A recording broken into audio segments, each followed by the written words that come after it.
বন্ধুরা, আমরা জানি নেতাজি সুভাষচন্দ্র বসু একজন এমন দেশপ্রেমিক মানুষ ছিলেন যিনি নিঃস্বার্থভাবে নিজেকে বিলিয়ে দিয়েছিলেন।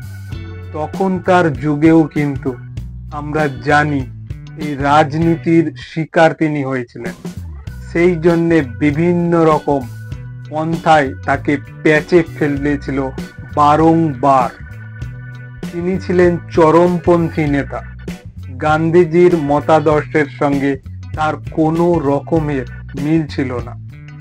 তিনি বিশ্বাস করতেন ভারতবর্ষের স্বাধীনতা আনতে গেলে, এই ইংরেজদের দেশ থেকে হাঁটাতে গেলে তাদের বিরুদ্ধে যুদ্ধ ঘোষণা করতে হবে। সেটাই তিনি কিন্তু করেছিলেন। কি বন্ধুরা, আমরাও তো চাই নেতাজি সুভাষচন্দ্রকে যেভাবে মান সম্মান দেওয়া হয়নি সেইটা ফিরে আসুক এবং নেতাজি সুভাষচন্দ্র বসুকে ভারতবর্ষের যে সরকারি আসুক না কেন, কারণ গত দিনগুলিতে যে সরকার এই ভারতবর্ষের অধীনে ছিলেন সেই সরকারগুলো কিন্তু এই নেতাজি সুভাষচন্দ্র বসুকে মান সম্মান দেয়নি। তাই আমরা চাই যে কোনো সরকারি আসুক না কেন ভারতবর্ষে, তারা যেন সসম্মান দেন নেতাজি সুভাষচন্দ্র বসুকে। এই আশাটুকুই কিন্তু আমরা রাখছি। আর নেতাজি সুভাষচন্দ্র বসুর শেষের জীবনের দিকে যা কিছু ঘটেছে, যা কিছু ঘটনা তার সঙ্গে ঘটেছে সেই দিনে, সেইগুলো কিন্তু সুস্পষ্ট নয় ভারতবর্ষের মানুষের কাছে।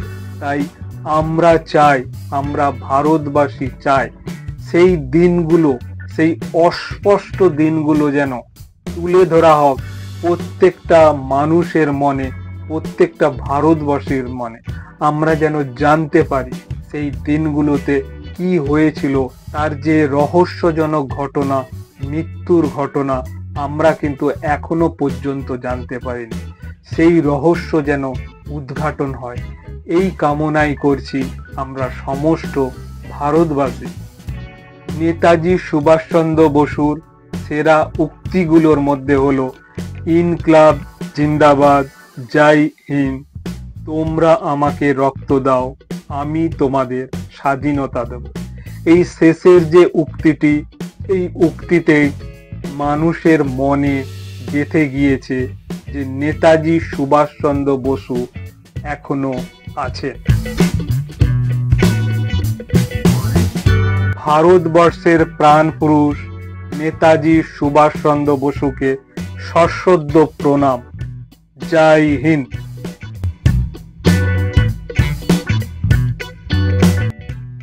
নমস্কার বন্ধুরা, সবাই কেমন আছেন? আশা করি খুবই ভালো আছেন। আজকে এমন একজন দেশপ্রেমিকের কথা শোনাবো যে দেশপ্রেমিকের নাম প্রত্যেকটা ভারতবাসীর অন্তরে গাঁথা হয়ে আছে। হ্যাঁ, আপনারা ঠিকই ধরেছেন, তিনি হলেন নেতাজি সুভাষচন্দ্র বসু। নেতাজি সুভাষচন্দ্র বসু জন্মগ্রহণ করেছেন 1897 খ্রিস্টাব্দের 23 জানুয়ারি উড়িষ্যার কটক শহরে। তার পিতা জানকীনাথ বসু এবং মাতা প্রভাবতী দেবী। মেধাবী ছাত্র সুভাষচন্দ্র বসু কটকের রাভেন্স কলেজিয়েট স্কুল থেকে ম্যাট্রিক পরীক্ষায় পাস করেন। সেই ম্যাট্রিক পরীক্ষায় তিনি দ্বিতীয় স্থান অধিকার করেন। এরপর কলকাতার স্কটিশ চার্চ কলেজ থেকে বিএ পরীক্ষায় উত্তীর্ণ হন। পরে বিলেতে গিয়ে সিভিল সার্ভিস পরীক্ষায় চতুর্থ স্থান অধিকার করেন। বিলেতে সিভিল সার্ভিস পরীক্ষায় উত্তীর্ণ হওয়ার পরে তিনি দেশে ফিরে এসেছিলেন, কিন্তু ইংরেজ সরকারের অধীনে তিনি চাকরি গ্রহণ করলেন না। চাকরির বদলে বরং দেশের মানুষকে কিভাবে ইংরেজদের অধীন থেকে রক্ষা করা যায় তিনি তার ব্যবস্থায় ব্রতী হলেন। দেশকে ইংরেজদের কবল থেকে মুক্তি করতে তিনি স্বাধীনতা আন্দোলনে যোগ দিলেন। অল্প দিনের মধ্যেই সুভাষচন্দ্র বসু জাতীয় কংগ্রেসের প্রধান মুখ হয়ে উঠলেন। দুবার কংগ্রেসের সভাপতিও নির্বাচিত হন। এরপর একবার কলকাতা কর্পোরেশনের মেয়র হিসাবেও নির্বাচিত হন। ইংরেজ সরকার তাকে বাড়িতে নজরবন্দি করে রেখেছিল। তবে ঠিক সময়ে তিনি ছদ্মবেশে প্রথমে আফগানিস্তান হয়ে, সোভিয়েত রাশিয়া হয়ে জার্মানিতে চলে যান। তারপরে তিনি জাপানে পাড়ি দেন। জাপানে রাসবিহারী বসুর সঙ্গে দেখা করে আজাদ হিন্দ ফৌজের সর্বাধিক নায়ক হিসাবে তিনি দায়িত্বভার গ্রহণ করেন। সেই প্রথম সবার কাছে নেতাজি হয়ে উঠলেন সুভাষচন্দ্র। এরপর নেতাজি সুভাষচন্দ্র বসু বাহিনী নিয়ে উত্তর পূর্ব ভারতের মণিপুর দখল করেন এবং সেখানে ভারতের পতাকা উড়িয়ে দেন। কিন্তু আরো এগিয়ে যাওয়ার পথে ঝড় বৃষ্টির সম্মুখীন হন। এছাড়া রসদের অভাবে আজাদ হিন্দ ফৌজকে হার মানতে বাধ্য করে। নেতাজি গঠিত আজাদ হিন্দ সরকারের পতনের পর থেকে তার কোনো খোঁজ খবর পাওয়া যায়নি। কেউ কেউ মনে করেন বিমান দুর্ঘটনায় তার মৃত্যু হয়েছে, কিন্তু 2006 সালে মুখার্জি কমিশন প্রমাণ করেন ওই বিমান দুর্ঘটনায় তার মৃত্যু হয়নি।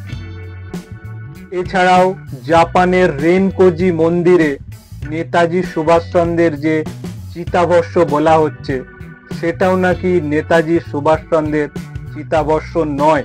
অনেকেই এটা বলছে।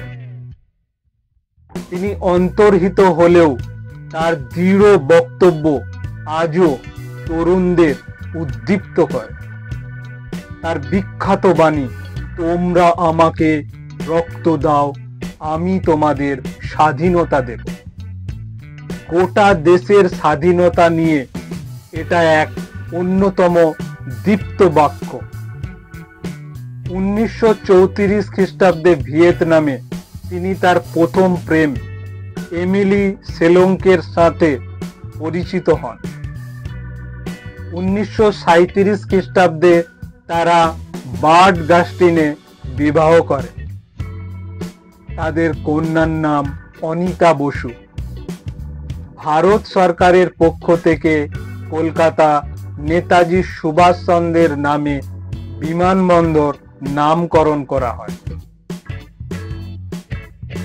নেতাজি সুভাষচন্দ্র বসু যেভাবে নিঃস্বার্থভাবে ভারতের স্বাধীনতা লাভের জন্য আত্মত্যাগ করেছিলেন, বলিদান দিয়েছিলেন, সেইভাবে কিন্তু তিনি মর্যাদা পেলেন না। এখনো পর্যন্ত কোনো সরকারই ভারতবর্ষের সেইভাবে তাকে মর্যাদা দিল না।